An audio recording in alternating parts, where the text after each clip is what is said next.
In a world where secrets can make or break lives, one young boy's act of courage leads to a web of deception, betrayal, and a fight for justice.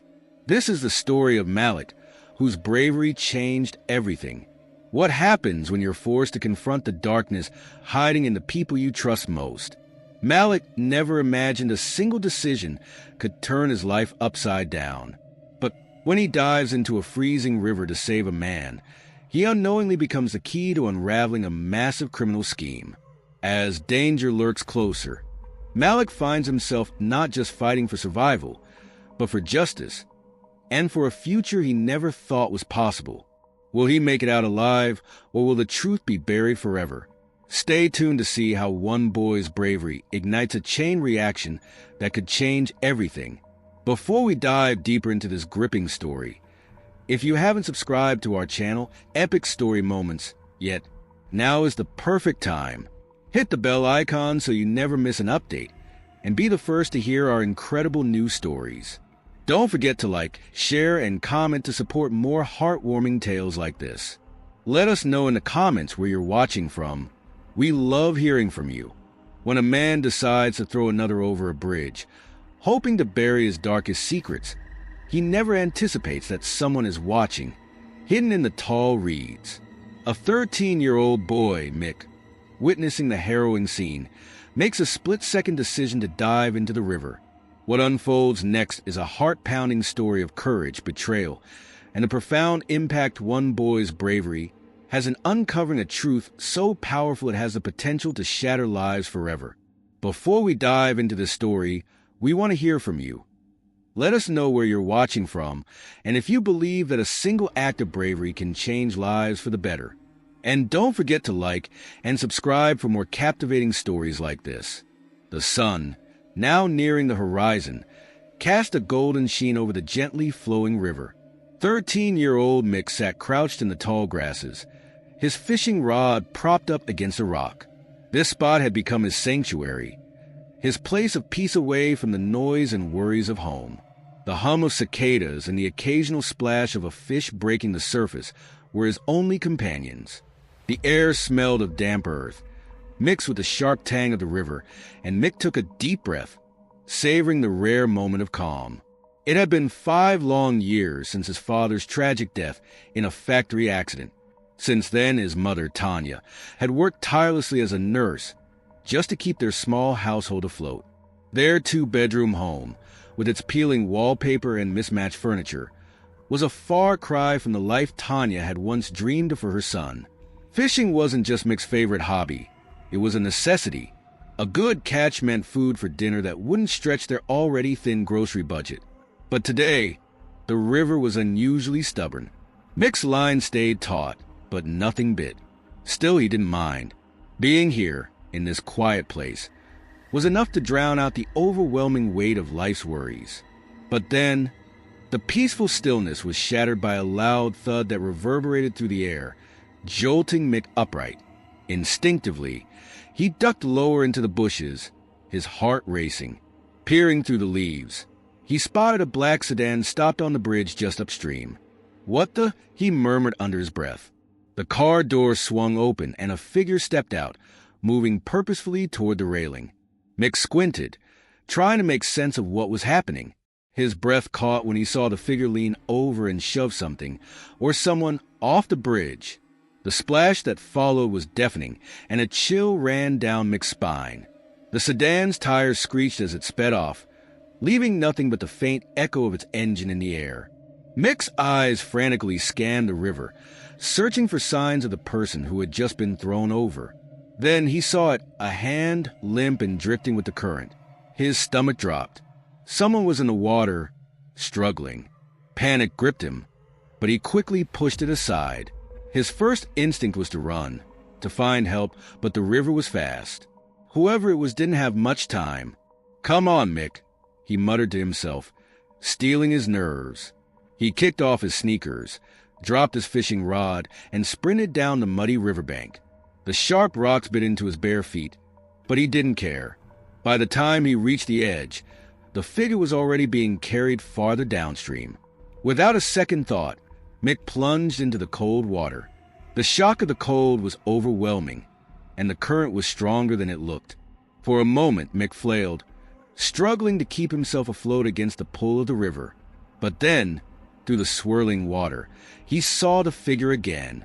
It was an older man, his face pale and slack, his body drifting lifelessly in the current. Mick's heart pounded in his chest. "Hold on," he shouted, though he knew the man couldn't hear him. With all his strength, Mick swam toward the man, pushing against the current, his muscles burning and his lungs screaming for air. Finally, he reached the man and grabbed him under the arms, trying desperately to keep them both afloat. The man's weight dragged Mick down, and for a terrifying moment, he thought he wouldn't make it. But he gritted his teeth and, with one last burst of strength, kicked toward the shore. His fingers scraped against the muddy bank, and with all his might, he heaved the man out of the water, collapsing beside him on the grass. Mick lay on his back, gasping for air, his chest heaving as he stared up at the sky, now tinged with shades of orange and pink from the setting sun. It felt like hours before he finally gathered enough strength to turn and look at the man he had saved. The man was elderly, maybe in his 70s, his silver hair plastered to his head and his face gaunt. There was a deep gash on his temple, blood trickling down his cheek. Mick's stomach turned at the sight. But then he noticed a faint rise and fall of the man's chest. "He's alive," Mick whispered, relief flooding through him. But barely. The man's breaths were shallow, his body limp. Mick patted the man's pockets, hoping for a phone, but realized he had left his own in his rush to the river. The hospital, the only one in the area, was over an hour away. Even if he found someone to help, they might not make it in time. His mind raced as he tried to think of what to do next. He couldn't leave the man here. Soon the sun would set, and the riverbank would be crawling with animals. He needed to get the man somewhere safe. Looking down at the frail figure, Mick made a decision. "I'm taking you home," he said aloud, more to himself than to the unconscious stranger. Mick staggered into his small home, supporting the elderly man's weight with trembling arms. His mother, Tanya, was in the kitchen, scrubbing a pot. The sound of Mick's footsteps on the threshold caught her attention, and she turned around. Her eyes widened at the sight of the man, unconscious and slumped against Mick's shoulder. She dropped the pot into the sink and rushed over to him. "Who is this?" she demanded, her voice rising with concern. "I found him," Mick panted, still catching his breath. Someone threw him off the bridge." Tanya's voice cracked with disbelief, her eyes searching her son's face. She hesitated for a split second, before moving to grab the man's other arm. Together, they lowered him onto the worn-out sofa. "Why didn't you call someone?" Tanya asked, her voice trembling. "My phone," Mick stammered, still breathless. "I left it at the river." Tanya didn't say anything. She just looked at her son, and then at the man lying unconscious on their couch. The weight of the situation began to sink in. The questions were just beginning. But for now, all they could do was wait, hoping the man would wake up, and with him, the truth of what had really happened that day. "The hospital's too far. I didn't know what else to do." Tanya stared at the man, his face pale, his clothes soaked and clinging to his frail frame. She took a step back, shaking her head. "This is serious, Malik. We need to call for help." "No," Malik blurted out urgently. "We can't wait. He's alive, but barely. Please, Mom. You can help him." Tanya hesitated, her gaze flicking between her son's desperate eyes and the stranger on the couch. Finally, she let out a sharp sigh. "Fine," she muttered. "Move aside." Tanya grabbed her first aid kit from the cabinet and knelt beside the man. Her fingers moved quickly, checking his pulse and lifting his eyelids. "Pulse is weak," she murmured, her voice steady but strained. She pulled a towel from a nearby chair and began cleaning the blood off the gash on his temple. "This is deep," she muttered mostly to herself. "He'll need stitches, but we'll have to make do for now." As she worked, Tanya noticed more signs of trauma. Bruises along his wrists, as if they'd been tightly bound, and dark marks on his ribs. She pressed her lips into a thin line. "Mom, is he going to be okay?" Malik asked, his voice small. "I don't know," Tanya admitted, dabbing antiseptic onto the cut. "Now, tell me exactly what happened."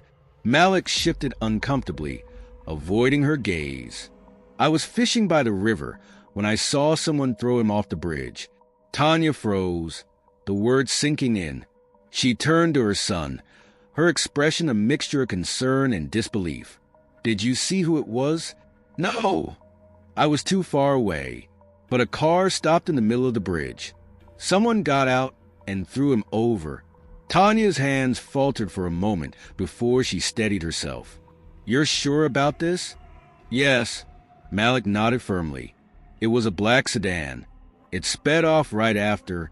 Tanya let out a slow breath, her face tightening. "What have you gotten us into, Malik?" Malik swallowed hard. "I didn't think. I just knew he was going to drown if I didn't save him." Tanya didn't respond right away. She focused on wrapping a bandage around the man's head. "We'll keep him stable for now. Once he wakes up, we'll figure out what to do." That evening, Tanya and Malik sat together on the couch. The stranger rested on a makeshift cot they'd set up on the floor. His breathing was steady, but he hadn't stirred. The old TV flickered in the dimly lit room, the evening news playing softly in the background. Malik poked at his dinner, his appetite gone. Tanya leaned forward, her arms crossed, keeping an eye on the man. "Breaking news tonight," the anchor announced. "Richard Greaves, a prominent billionaire and philanthropist, has been reported missing." Greaves, known for his extensive charity work and leadership in the Greaves Foundation, was last seen leaving his estate early this morning. Malik froze, his fork halfway to his mouth. "Mom," he said, his eyes glued to the screen. The report continued, showing a picture of an elderly man with sharp features and silver hair. Authorities say his car was found abandoned near the Riverway Bridge earlier today, sparking fears of foul play. A massive search is underway. Anyone with information is urged to contact local authorities immediately. Tanya turned to look at the man lying on the floor. Her stomach churned as she compared his face to the one on the screen. The resemblance was undeniable. "It's him," she said, her voice barely above a whisper. Malik's eyes widened. "You mean he's the billionaire? The one they're looking for?" Tanya nodded slowly. "Yes, Malik. That man in our house is Richard Greaves." For a moment, they sat in stunned silence, the weight of the revelation sinking in. "What do we do now?" Malik finally asked, his voice shaking with uncertainty. Tanya stood, her expression firm. "We wait. If he wakes up, we need to know what happened. Until then, we keep quiet. No one can know he's here. But what if the people who hurt him come looking?" Malik's voice wavered. Tanya placed a hand on his shoulder, meeting his gaze with a determined look. "We'll deal with that if it happens." This just got a lot more complicated. The first sign of movement came just after dawn. Malik was curled up in a chair by the cot, his head resting against his arm, while Tanya busied herself in the kitchen. A low groan pulled Malik from the edge of sleep. "Mom, he's waking up." Malik scrambled to his feet as Richard stirred, his face twisting in discomfort. Tanya rushed over, kneeling beside the cot. "Sir, can you hear me?" Richard's eyes fluttered open, his gaze unfocused and hazy. His lips moved, but no sound came out at first. After a moment, he managed to rasp, "Where am I?" "You're in my home," Tanya said gently. "My son found you by the river. You were hurt." Richard blinked, his brows furrowing as if trying to process her words. He raised a trembling hand to his bandaged head, wincing at the touch. "The river?" He whispered hoarsely. "You need to rest," Tanya said firmly, adjusting the blanket covering him. "No, wait." Richard's voice grew a little stronger, though his words were still slurred. What happened to me? You don't remember?" Malik asked, stepping closer. Richard's eyes locked onto Malik, confusion clouding his expression. "No, I don't." I can't. His voice trailed off, and his head fell back against the pillow. Later that morning, Richard sat propped up against a pile of cushions, sipping weak tea that Tanya had made for him. His hands trembled slightly, but the warmth seemed to help. Malik hovered nearby, watching him intently. Richard's voice cut through the quiet, a mix of gratitude and uncertainty. "You saved me," he said, his tone steadier now, though still tinged with a trace of disbelief. Malik nodded, his gaze never leaving Richard as he responded, "Yeah, I pulled you out of the river. You were barely breathing." Richard's hand tightened around the cup of tea, his knuckles whitening as he stared into it, as if searching for the answers to questions he couldn't quite remember. "The river," he murmured, his voice distant. "I don't remember how I ended up there." Tanya, sitting across from him, leaned forward slightly. "You don't remember how you got there?" she asked, her voice laced with concern. Richard shook his head slowly, his eyes still distant. "It's all blurry. I remember driving. There was a car, another car." His face twisted, and he winced as if the memory caused him physical pain. "I don't know." Malik, unable to contain his frustration, blurted out, "I saw someone throw you off the bridge." Richard's eyes snapped to Malik, widening in shock. "What?" he asked, his voice rising in disbelief. "There was a black sedan," Malik explained, his voice trembling slightly. "It stopped in the middle of the bridge. Someone got out, and then they threw you over." Richard leaned back, his face draining of color.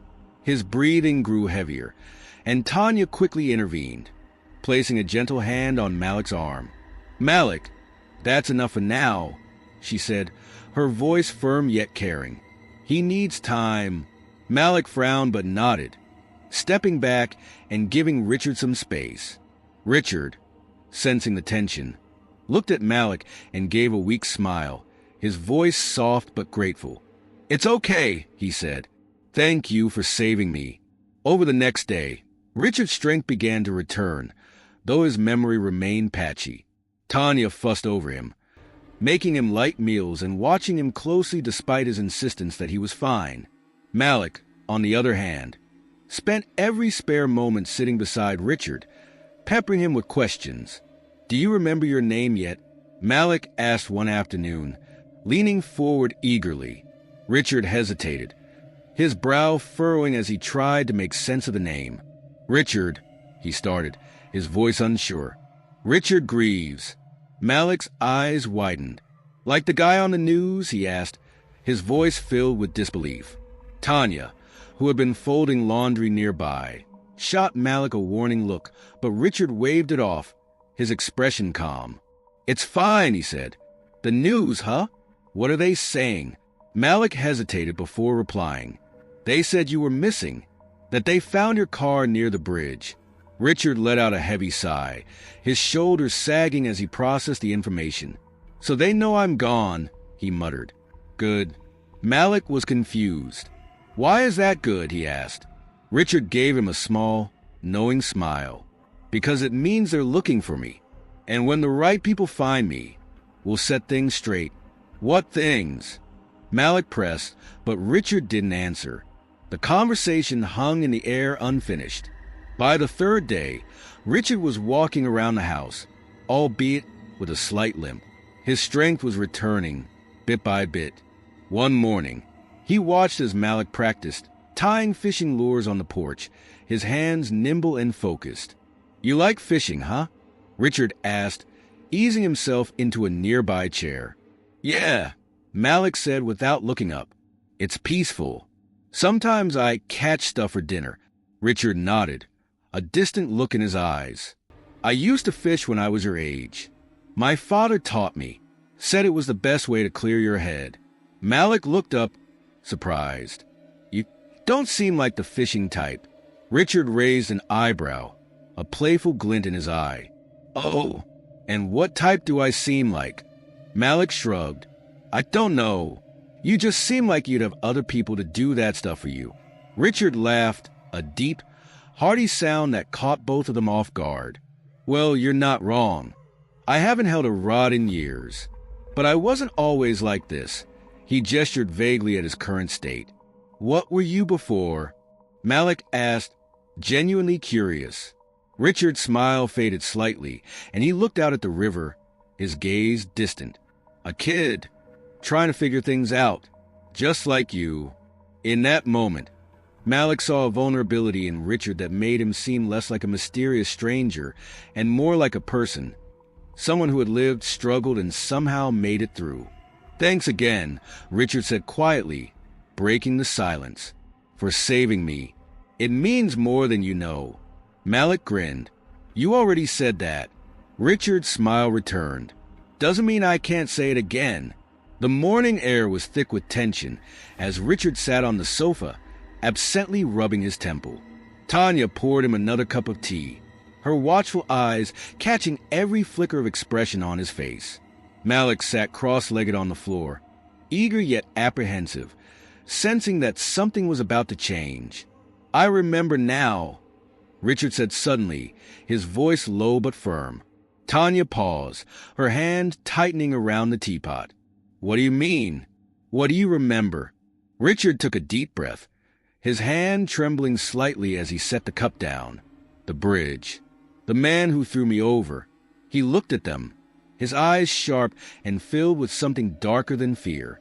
It was Alan, my son-in-law. Malik's mouth fell open in shock. Your son-in-law? Richard nodded, his jaw tight. He's married to my daughter Emma. I trusted him, gave him access to everything, my finances, my foundation, my entire estate. Tanya frowned, crossing her arms. Why would he do something like this? What could drive a man to try to kill his own father-in-law? Richard's expression hardened, and a bitter laugh escaped his lips. Greed. That's what drives men like Alan. He leaned forward, his hands clasped tightly as he spoke, each word heavy with anger and betrayal. For years, I let Alan handle my affairs. I thought I was giving Emma a stable future by keeping him involved. But recently, I started noticing discrepancies. Small at first, missing funds here, inflated invoices there. But when I dug deeper, what did you find? Malik asked, his voice barely above a whisper. Richard's voice trembled with controlled fury. I found that Alan had been siphoning money from my accounts for years. He set up shell companies, falsified transactions. He was using my money to fund his own ventures, buying luxury properties, cars, things Emma knew nothing about. Tanya's eyes widened. And you confronted him? Richard nodded, his expression darkening. I invited him over to my study late at night. I wanted to give him a chance to explain himself, to own up to what he had done. But when I laid out the evidence, he snapped, claimed I was trying to ruin his life, destroy his marriage. He said I was jealous of him. Malik frowned, his confusion evident. That doesn't make any sense. No, Richard said bitterly. It doesn't. But to Alan, it didn't matter. He lost control, started shouting, throwing things. He paused, his hand drifting unconsciously to the bandage on his temple. He attacked me. I tried to fight him off, but he overpowered me. Next thing I knew, I was in his car. The bridge. Tanya finished for him, her voice tight. Richard nodded slowly, his gaze distant. He must have thought I was dead when he threw me over. He didn't count on someone like Malik being there to save me. Malik straightened, a mix of pride and disbelief washing over him. I didn't think you'd be this person. Richard smiled faintly, his expression softer now. Maybe I'm not the person you thought I was. But we both know what really matters now. Richard's eyes softened as he gazed at Malik, his expression worn yet full of gratitude. Thank you, Malik. You saved my life, he said quietly. His voice, though steady, still carried the weight of uncertainty. Malik nodded, his hands trembling slightly as he sat across from Richard, watching him closely. They had been through a lot in the past few days, but there was still so much left unsaid. Tanya, who had been quietly folding laundry in the corner, turned to look at Richard. Do you remember anything? How did you end up in that river? She asked gently.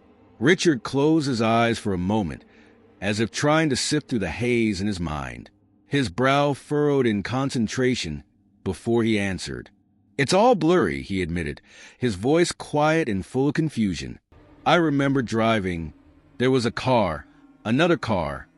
Then he trailed off, wincing as the pain of the fragmented memories seemed to seize him. Malik's eyes widened as he leaned forward, the pieces of the puzzle falling into place. "I saw someone throw you off the bridge," he blurted, the words tumbling out faster than he could stop them. Richard's eyes snapped to Malik's, wide with shock. "What?" Richard's voice was barely a whisper, his gaze intense. Malik swallowed hard. "A black sedan. It stopped in the middle of the bridge. Someone got out, and then they threw you over." The air in the room seemed to freeze for a moment as Richard processed this revelation. Tanya stepped in quickly, sensing Richard's rising panic. "That's enough, Malik," she said, her voice calm but firm. "He needs time." Richard let out a shaky breath, leaning back slightly in his chair. He closed his eyes and shook his head slowly. "No, it's okay," he said, his voice lower now, calmer. "Thank you, Malik. I didn't expect that." He paused, then added with a small, almost imperceptible smile, "Thank you for saving me." The next few days were a blur of healing and reflection. Richard's physical strength began to return, but his memory remained patchy. Tanya took care of him, making him light meals and fussing over his recovery, despite his insistence that he was fine. Malik, on the other hand, stayed close, asking questions at every opportunity. He was relentless, determined to help Richard piece together his fractured past. "Do you remember your name yet?" Malik asked one afternoon, his voice filled with anticipation. Richard's face tightened as he searched his mind. After a long pause, he slowly answered, as if testing the words, "Richard Greaves. Like the guy on the news." Malik's eyes widened. "The news?" he repeated, his voice almost a whisper. Tanya, who had been folding laundry nearby, shot Malik a sharp look. "Malik, don't push him." "It's okay," Richard said, waving a hand in dismissal. He turned to Malik with a small, tired smile. "The news, huh? What are they saying?" "They said you were missing, that they found your car near the bridge," Malik said hesitantly. Richard let out a long, heavy sigh, his shoulders sagging as if the weight of the truth had finally settled in. "So, they know I'm gone. Good." Malik's curiosity was piqued. "Why is that good?" he asked, confused by Richard's response. Richard looked at him, a small, bitter smile tugging at his lips. "Because it means they're looking for me, and when the right people find me, we'll set things straight." Malik frowned, pressing further. "What things?" Richard leaned back, the small smile fading from his face. "I can't say yet, but when the time is right, we'll all know." The days passed, and Richard's strength returned, though it came with the burden of hidden truths. By the third day, Richard was walking around the house, though he had a slight limp. He watched Malik, who was sitting on the porch, diligently tying fishing lures, his fingers nimble and precise. "You like fishing, huh?" Richard asked, settling into a chair nearby. Malik didn't look up. "Yeah," he replied simply. "It's peaceful. And sometimes I catch stuff for dinner." Richard nodded thoughtfully. "I used to fish when I was your age. My father taught me. He said it was the best way to clear your head." Malik looked up, surprised. "You? Fishing?"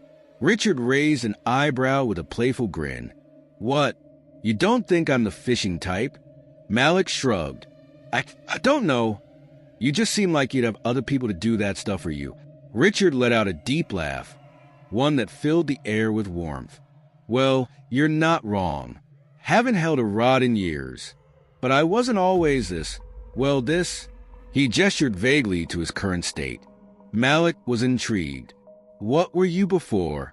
Richard's smile faded slightly, his gaze drifting toward the river in the distance. "A kid trying to figure things out. Just like you." In that moment, Malik saw something in Richard, a vulnerability, a glimpse into a life of struggles and hard choices. Richard wasn't just a man who had been thrown into the river. He was someone who had lived and survived and made mistakes just like anyone else. "Thanks again, Richard," Malik said quietly, breaking the silence. "For saving me." Richard's smile returned, a small, grateful expression. "You've already said that. Doesn't mean I can't say it again." The room grew quiet, the tension in the air thickening as Richard sat on the sofa, rubbing his temple absent-mindedly. Tanya, standing by the window, kept her eyes on him, watching closely for any sign of change. Finally, after what seemed like an eternity, Richard spoke again. "I remember now," he said, his voice quiet but resolute. Tanya turned sharply, her attention fully focused on him. "What do you mean, remember? What do you remember?" Richard took a deep breath, his hand trembling slightly as he set his tea down. "The bridge. The man who threw me over." His eyes narrowed, his gaze piercing as he continued. "It was Alan, my son-in-law." Malik froze, his heart pounding.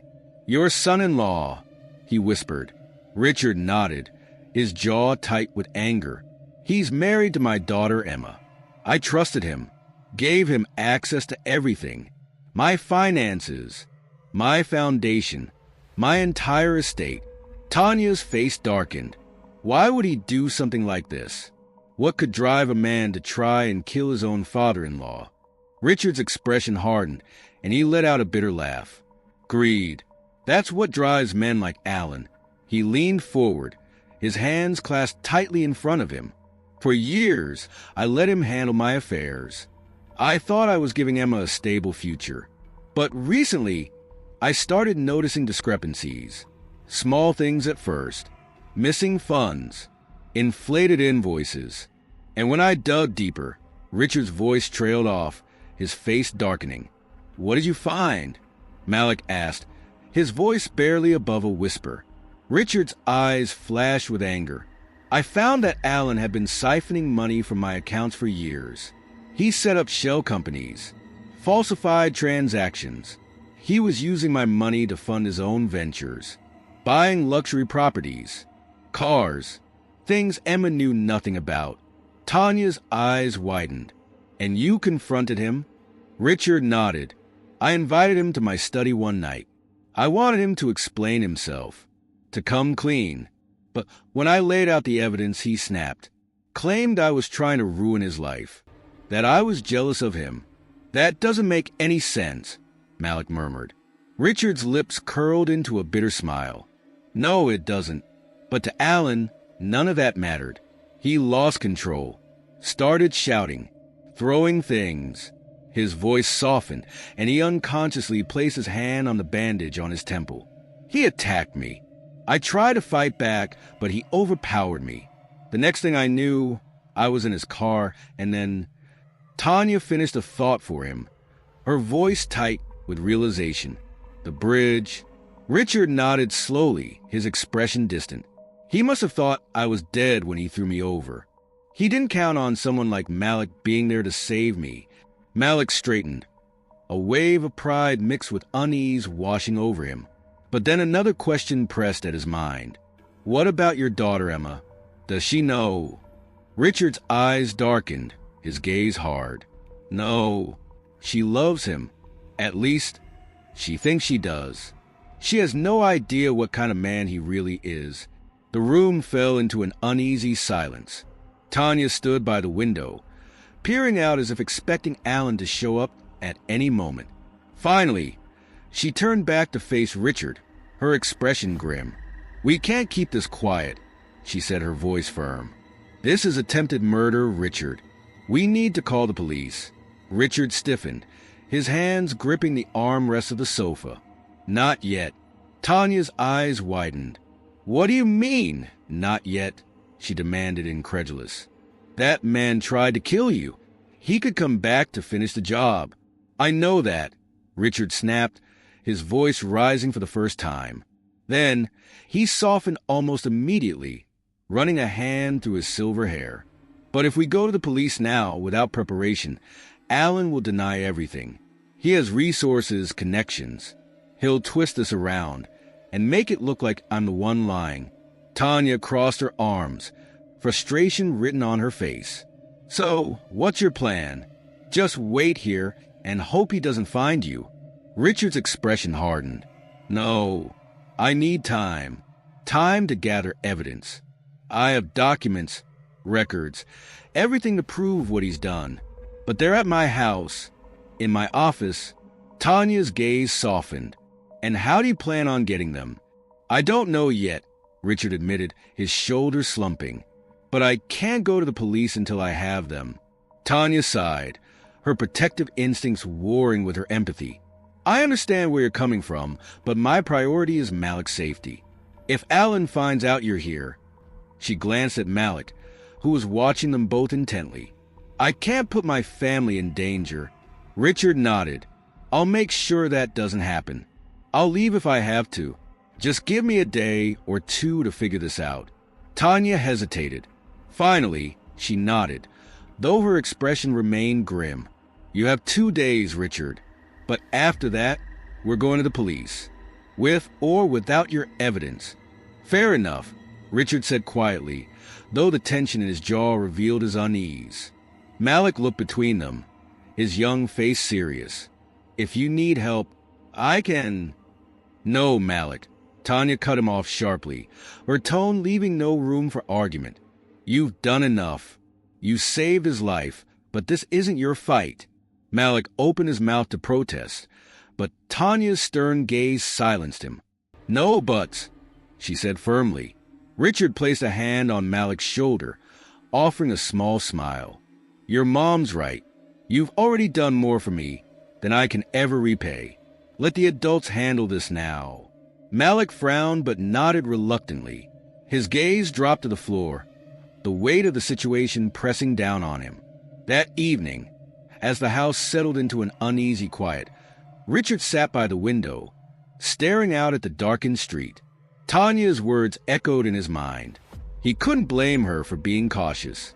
Alan was dangerous, more dangerous than anyone in this house truly understood. But Richard knew one thing for certain. Alan wasn't going to get away with this. Malik's heart raced as the man stepped out of the car, his instincts screaming at him to run. But his feet felt as though they were glued to the ground.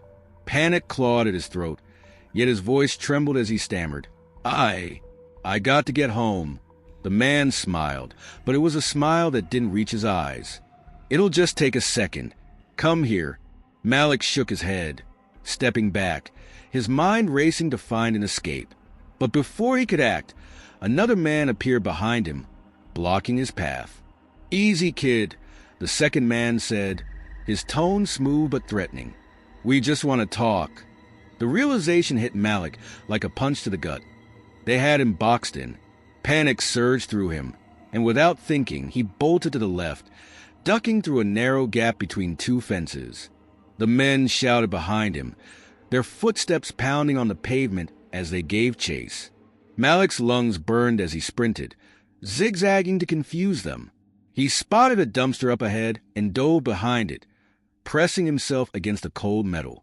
He covered his mouth with his hand, stifling his ragged breaths as the men's voices grew louder. Where'd he go? One of them barked. Check the alley. Malik's heart thundered in his chest, praying they'd miss him. After what felt like an eternity, the footsteps began to fade. He's gone, one of the men muttered. Let's get back to the car. Malik stayed hidden until he was sure they were gone. When he finally emerged, his legs felt like jelly, but he forced himself to move. He ran all the way home, bursting through the front door and collapsing onto the floor. Malik, Tanya cried, rushing to his side. What happened?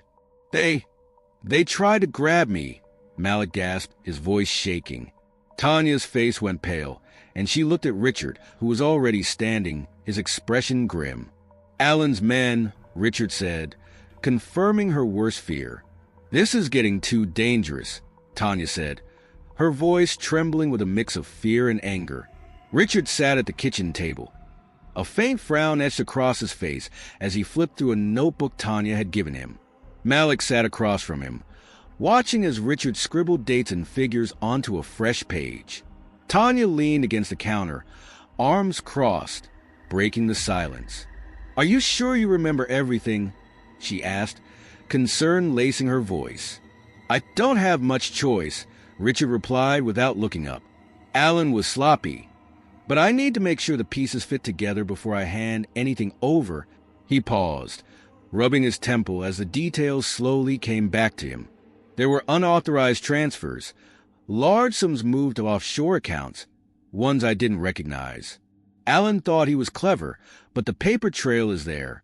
I had flagged these transactions before he attacked me. Tanya's brow furrowed. "And those records are in your office?" Richard nodded. "Locked in a safe. If we can get them, it'll be enough to prove his guilt. But how do we get them?" Malik asked. "Won't Alan be watching your house?" "He will," Richard admitted. "But that's where we'll need help." That evening, Tanya made a call. 30 minutes later, her brother James, a retired detective, arrived. He carried himself with the quiet confidence of someone who had seen it all. "What's going on?" James asked as he stepped into the living room, his sharp eyes quickly taking in the tension in the room and the stranger sitting at the table. "This is Richard," Tanya began, her tone serious. "He's in trouble, big trouble, and we need your help." James listened as Tanya and Richard recounted the events of the past few days. By the time they were done, his expression was grim. "So let me get this straight," James said, leaning forward. "This Allen guy embezzled money from you, tried to kill you, and now he's got people looking for you?" "Exactly," Richard said, his voice steady despite the gravity of the situation. "And I have the evidence to bring him down, but it's locked in my house. I can't risk going back there alone." James scratched his chin thoughtfully. "All right, here's what we'll do. First, I'll have some of my old contacts keep an eye on the house. If Alan has people watching it, we'll know. Second, I'll help you plan a way to get those documents without getting caught. And Malik," Tanya asked, her voice tight. "I'll make sure he's safe," James assured her. He glanced at Malik, who was sitting quietly, his expression serious. "You've got guts, kid, but leave the dangerous stuff to us. All right?" Malik nodded, though the determined look in his eyes didn't waver. The next day, Tanya and Richard sat in the living room with a digital recorder between them. The plan was risky, but it might buy them enough time to gather the evidence they needed. "Are you sure about this?" Tanya asked, adjusting the microphone. Richard nodded. "It's the best way to put pressure on Alan, without giving away where I am. If he thinks the public knows about his crimes, he'll panic." Tanya hesitated, then pressed the record button. "All right, whenever you're ready." Richard cleared his throat, his voice steady as he began to speak. "My name is Richard Greaves. If you're hearing this, it means I've survived an attempt on my life by Alan Foster, my son-in-law. For years, I trusted Alan with my finances and my family. I believed he had my daughter's best interests at heart, but I was wrong." He paused, his jaw tightening. "Alan has embezzled millions from me, using my accounts to fund illegal ventures. When I confronted him, he tried to kill me, throwing me off the Riverway Bridge. But I survived, and I have the evidence to prove his guilt." Tanya gestured for him to wrap it up. "To Alan," Richard said, his voice firm, "you may think you've won, but the truth is coming. And when it does, there will be no escaping justice." He stopped, the tension in the room palpable. Tanya hit the stop button and exhaled. "That should do it. What do we do with it?" Malik asked, entering the room. "We'll send it anonymously to a journalist I know," Richard said. "Someone I can trust to release it without compromising our location." Tanya nodded. "And while Alan scrambles to control the fallout, we'll move on the house and get the evidence later." That evening, James returned with updates. "Alan's people are watching the house, but they're sloppy. We can work around them." Richard nodded. "Good. Then it's time to move." Tanya's eyes widened. "Tonight? Isn't that too soon?" "The longer we wait, the more dangerous this becomes," Richard said, his voice steady with determination. "We've already taken a big risk with the recording. We can't afford to lose momentum." James put a reassuring hand on Tanya's shoulder. "I'll keep them safe. I promise." Malik watched as the adults finalized their plan, his heart pounding in his chest. The gravity of the situation finally hit him.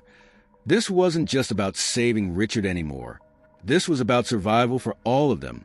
Meanwhile, Alan Foster stormed into his office, his phone clutched tightly in his hand. On the screen, the anonymous video message from Richard played on a loop. Every word, every syllable, was a dagger to his carefully curated facade. "How is this possible?" he barked, slamming his fist onto his desk. "He should be dead." His chief enforcer, a burly man named Decker, stood stiffly in the corner, avoiding Alan's seething glare. "We're working on finding him," Decker said, his voice calm but tense. "The broadcast came from somewhere near Riverway," Decker continued, but Alan was already lost in thought, his mind racing. He knew that if Richard was alive, everything was about to unravel. Malik's instincts screamed at him to run, but his feet felt like they were glued to the ground. "No, I've got to get home," he stammered, taking a shaky step back. The man before him smiled, though the coldness in his eyes betrayed his true intent. "It'll just take a second. Come here." Malik shook his head and attempted to bolt, but another man appeared from behind, blocking his escape. "Easy, kid," the second man said. "We just want to talk."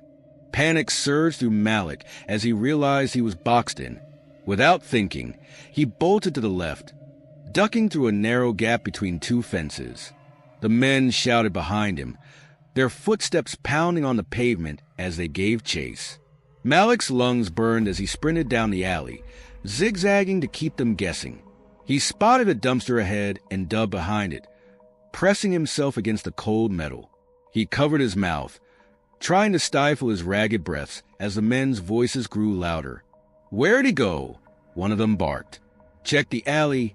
Malik's heart thundered in his chest as their footsteps drew closer. He closed his eyes, praying they wouldn't find him. After what felt like an eternity, the footsteps began to fade.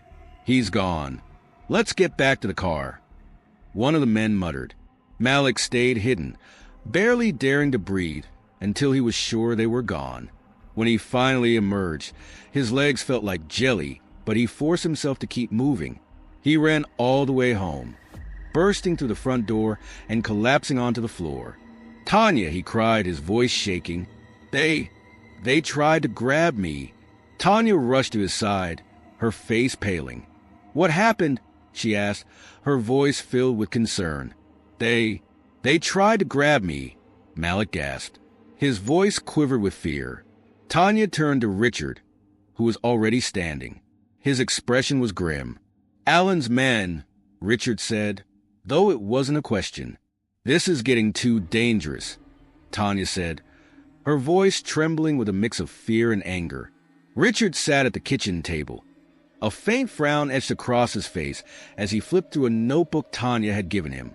Malik sat across from him, watching as Richard scribbled dates and figures onto a fresh page. Tanya leaned against the counter, arms crossed, breaking the silence. "Are you sure you remember everything?" she asked, her voice laced with concern. "I don't have much choice," Richard replied, not looking up. "Alan was sloppy, but I need to make sure the pieces fit together before I hand anything over."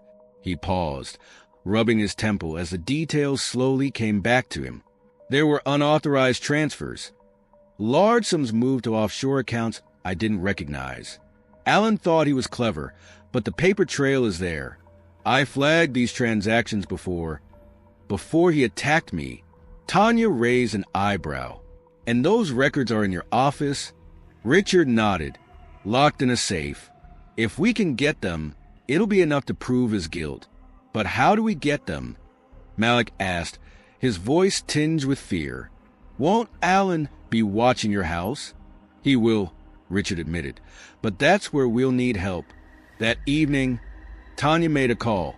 30 minutes later, her brother James arrived, a retired detective with a quiet confidence that came from years of experience. "What's going on?" James asked as he stepped into the living room, his sharp eyes quickly taking in the tension in the room and the stranger sitting at the table. "This is Richard," Tanya began, her tone serious. "He's in trouble, big trouble, and we need your help." James listened intently as Tanya and Richard recounted the events of the past few days. By the time they finished, his expression was grim. "So let me get this straight," James said, leaning forward. "This Allen guy embezzled money from you, tried to kill you, and now he's got people looking for you." "Exactly," Richard replied. "And I have the evidence to bring him down, but it's locked in my house. I can't risk going back there alone." James scratched his chin thoughtfully. "All right, here's what we'll do. First, I'll have some of my old contacts keep an eye on the house. If Allen has people watching it, we'll know. Second, I'll help you plan a way to get those documents without getting caught." "And Malik?" Tanya asked, her voice tight with worry. "I'll make sure he's safe," James assured her, glancing at Malik, who was sitting quietly. "You've got guts, kid, but leave the danger stuff to us." "All right." Malik nodded, though the determined look in his eyes didn't waver. The next day, Tanya and Richard sat in the living room, a digital recorder between them. The plan was risky, but it might buy them enough time to gather the evidence they needed. "Are you sure about this?" Tanya asked, adjusting the microphone. Richard nodded. "It's the best way to put pressure on Allen, without giving away where I am. If he thinks the public knows about his crimes, he'll panic." Tanya hesitated before pressing the record button. "All right, whenever you're ready." Richard cleared his throat, his voice steady as he began. "My name is Richard Greaves. If you're hearing this, it means I've survived an attempt on my life by Alan Foster, my son-in-law. For years, I trusted Alan with my finances and my family. I believed he had my daughter's best interests at heart. But I was wrong." He paused, his jaw tightening. "Alan has embezzled millions from me, using my accounts to fund illegal ventures. When I confronted him, he tried to kill me, throwing me off the Riverway Bridge. But I survived, and I have the evidence to prove his guilt." Tanya gestured for him to wrap it up. "To Alan," Richard said, his voice firm, "you may think you've won, but the truth is coming. And when it does, there will be no escaping justice." He stopped, the tension in the room palpable. Tanya hit the stop button and exhaled. "That should do it. What do we do with it?" Malik asked, entering the room. "We'll send it anonymously to a journalist I know," Richard said. "Someone I can trust to release it without compromising our location." Tanya nodded. "And while Alan scrambles to control the fallout, we'll move on the house and get the evidence later." That evening, James returned with updates. "Alan's people are watching the house, but they're sloppy. We can work around them." Richard nodded. "Good. Then it's time to move." Tanya's eyes widened. "Tonight? Isn't that too soon?" "The longer we wait, the more dangerous this becomes," Richard said. "We've already taken a big risk with the recording. We can't afford to lose momentum." James put a reassuring hand on Tanya's shoulder. "I'll keep them safe, I promise."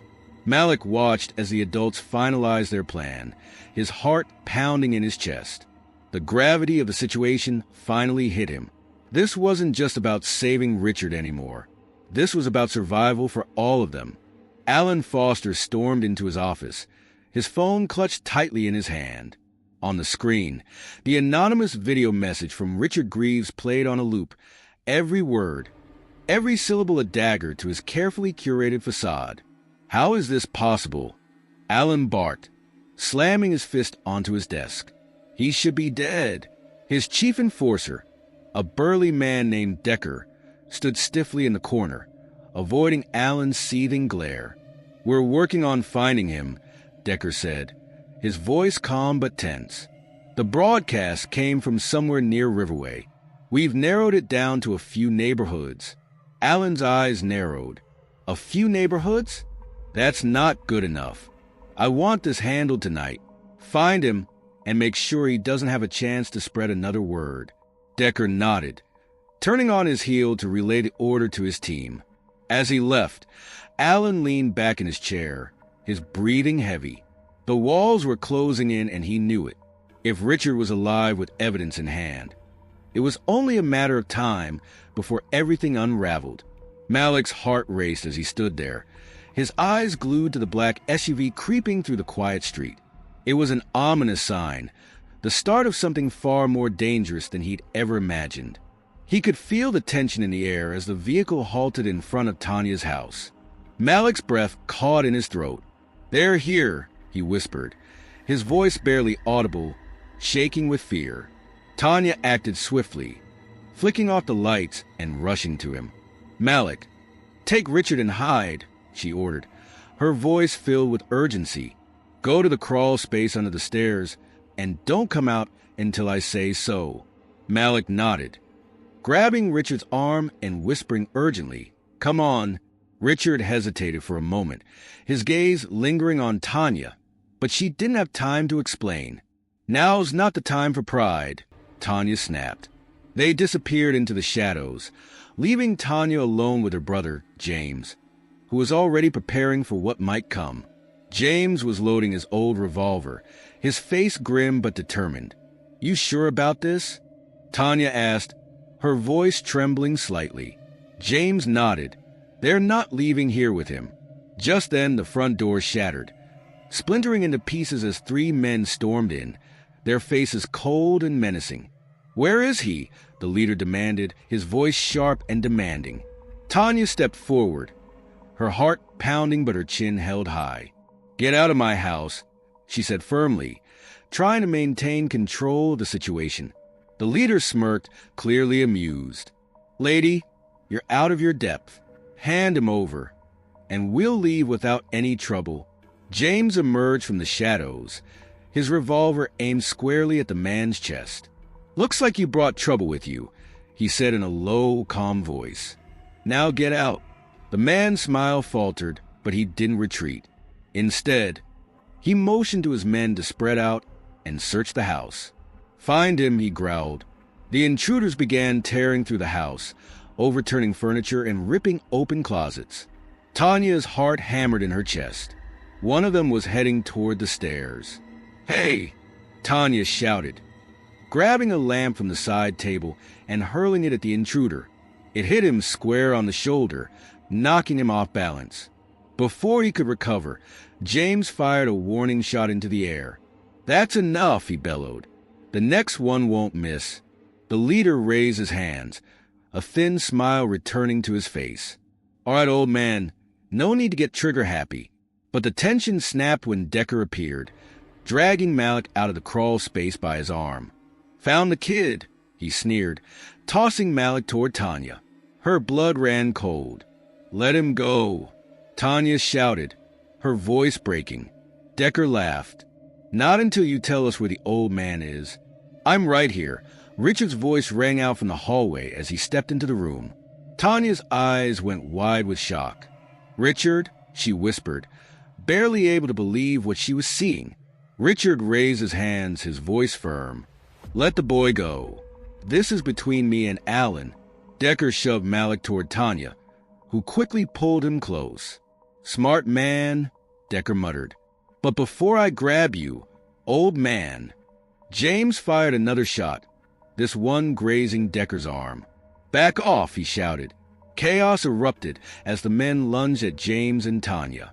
A scuffle broke out, and in the confusion, Richard seized a fire poker, swinging it wildly and knocking one of the intruders to the ground. "Let's go," the leader shouted, realizing they were outmatched. He and his men retreated, dragging Decker with them as they fled into the night. James slammed the door behind them, breathing heavily. "Is everyone okay?" Tanya asked, her voice trembling. Malik nodded, though his hand still shook. Richard placed a steadying hand on his shoulder. "You were brave, kid. Thank you." The next morning, James made a call to an old friend in the force, tipping them off about Alan's crimes and where he could be found. "This has to be airtight," James said, handing over the folder with the evidence Richard had risked his life to retrieve. No leaks. Alan can't know this is coming. By noon, the police raided Alan's estate. They found enough evidence to arrest him on charges of embezzlement and attempted murder. Alan was dragged out of his mansion in handcuffs, his usual smug demeanor replaced by a cold glare. "This is ridiculous," Alan shouted at the cameras swarming his driveway. "I've done nothing wrong." But as the evidence piled up, his protests grew weaker. Richard's testimony, combined with bank records and the anonymous video, painted a damning picture. That evening, Malik, Tanya, and Richard watched the news in silence as Alan was led into the courthouse. "We got him," Malik said, a hint of relief in his voice. Richard nodded, though his expression remained solemn. "It's not over yet. He'll fight this with everything he's got, but at least now the truth is out." Tanya placed a hand on his arm. "And he can't hurt you, or us, anymore." Richard gave her a small smile, but the weight of the ordeal still hung heavily on his shoulders. For the first time in weeks, though, he allowed himself to believe that justice might prevail. The courtroom was packed. Journalists lined the back, their pens poised to capture every moment, while spectators whispered among themselves. The tension was palpable as the judge entered and called the court to order. Alan sat at the defense table, his face impassive, his eyes cold. Richard sat across from him, at the prosecution's table, meeting his glare with quiet resolve. The prosecution wasted no time. Over the first day, they meticulously laid out Alan's financial schemes, shell companies, falsified transactions, and millions siphoned from Richard's accounts. Screens displayed graph after graph, spreadsheet after spreadsheet, each one tying Alan deeper into the web of deceit. On the second day, Richard took the stand. "Mr. Greaves," the prosecutor began, "can you describe your relationship with the defendant, Alan Foster?" Richard adjusted his tie, his voice steady despite the emotional weight of the moment. "Alan is married to my daughter, Emma. I trusted him.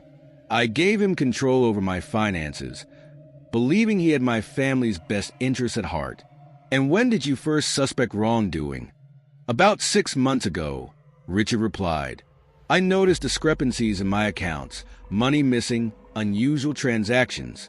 When I confronted Alan with the evidence, he denied everything. He became hostile. That confrontation escalated." Richard paused, his voice faltering.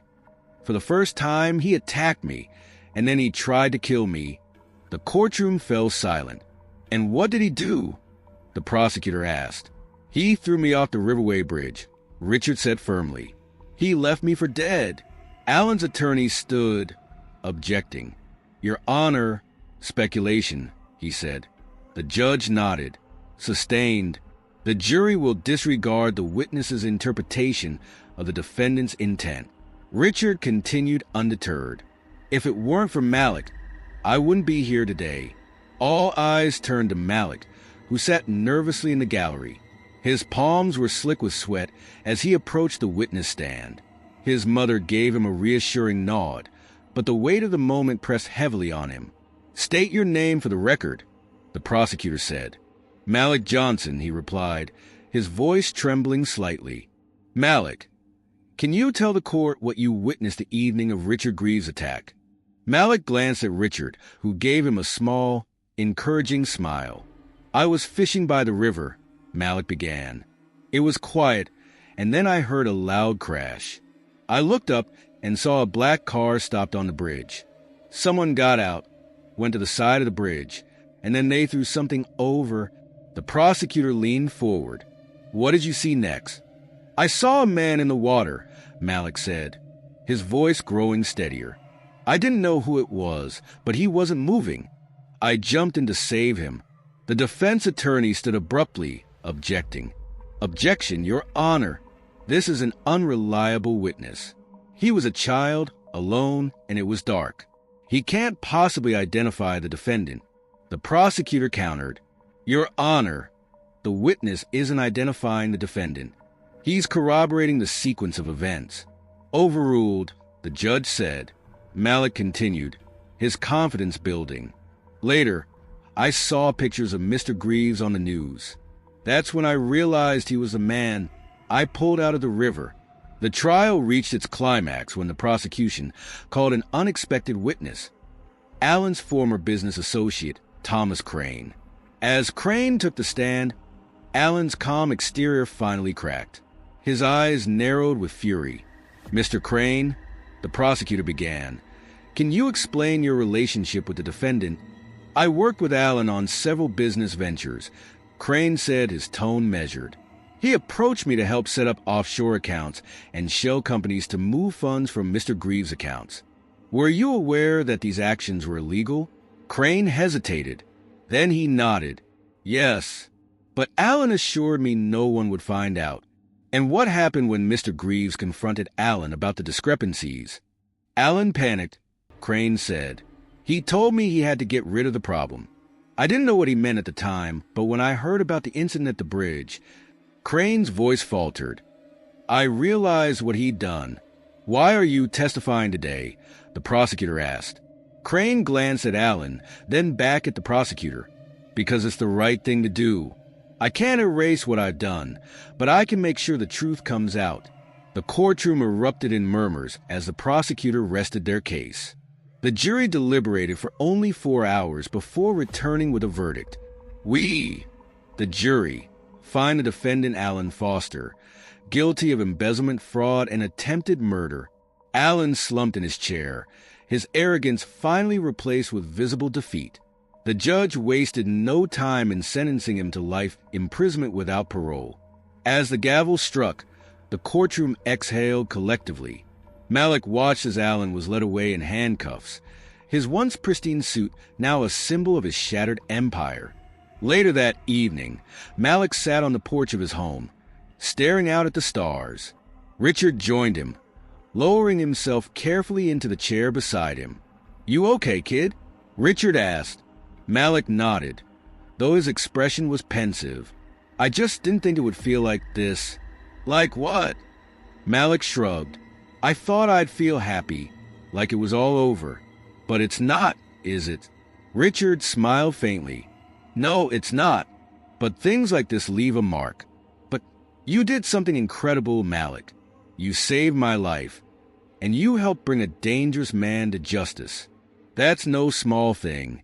Malik looked at him, his young face thoughtful. "Do you think people like Alan ever change?" Richard shook his head. "I don't know. But what matters is that people like you exist, the kind who step up when it matters most." Malik smiled, a small but genuine expression. For the first time in a long while, he felt the weight of the past few weeks lifting off him, replaced by a quiet sense of pride. It was a sunny afternoon when Richard Greaves returned to Tanya's modest home. This time, there was no shadow of fear hanging over them. He arrived in a sleek but understated car, carrying an envelope and a warm smile. Malik greeted him at the door, surprised but genuinely happy to see the man he had saved weeks earlier. "Malik," Richard said, stepping inside, "you've done something that no one else would have dared. I want to personally thank you for everything you did." Tanya appeared from the hallway, her arms crossed, but her expression was soft. "It's been a long road," she said quietly, "but we've made it through." Richard nodded, his eyes reflecting a newfound respect for the young man who had helped him. "I'll never forget what you did for me, Malik. Because of you, things will change for the better." Malik smiled, and in that moment, he knew he had done something that truly mattered. Thanks for watching till the end. If you enjoyed this story, please give the video a like, share it with your friends, and don't forget to subscribe for more incredible stories like this. Your support helps us keep bringing you the best content. See you in the next video.